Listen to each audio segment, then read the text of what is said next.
So one of the unusual opportunities that we're going to have at this Mozart Festival is a chance to hear all 4 of Mozart's horn concertos in one series.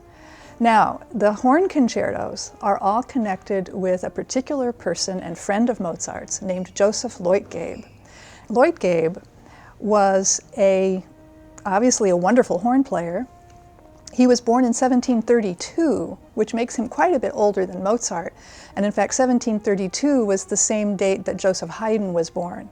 So both of these men were the generation ahead of Mozart.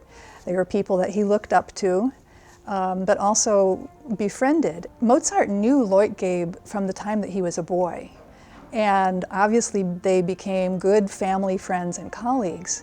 And then Leutgeb moved off to Vienna, which means that when Mozart moved to Vienna, he had a friend there.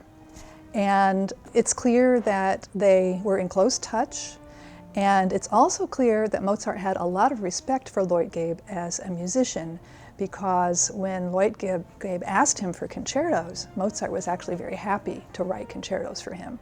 So these concertos are a nice memorial of a good relationship that Mozart apparently honored and cherished over the entire course of his life.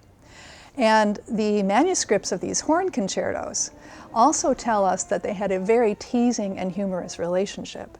So for example, on the manuscript of K417, which we'll be hearing, it says, Wolfgang Amadeus Mozart takes pity on Leutgeb, axe, ox, and simpleton.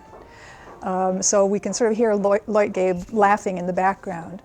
And then in the last horn concerto, which is K412, and it's often marked as the first, but it's actually the last. It was one of the works that Mozart left incomplete when he died.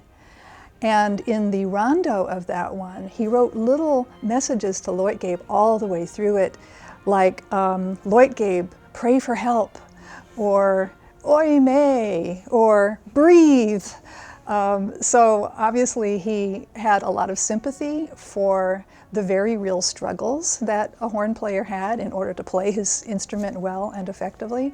And he also was, I think, transmitting his own sense of humor through the music to his friend, who he knew would enjoy it. So I think that we will be able to hear this wonderful, humorous friendship come through in the absolutely marvelous music of these 4 concertos.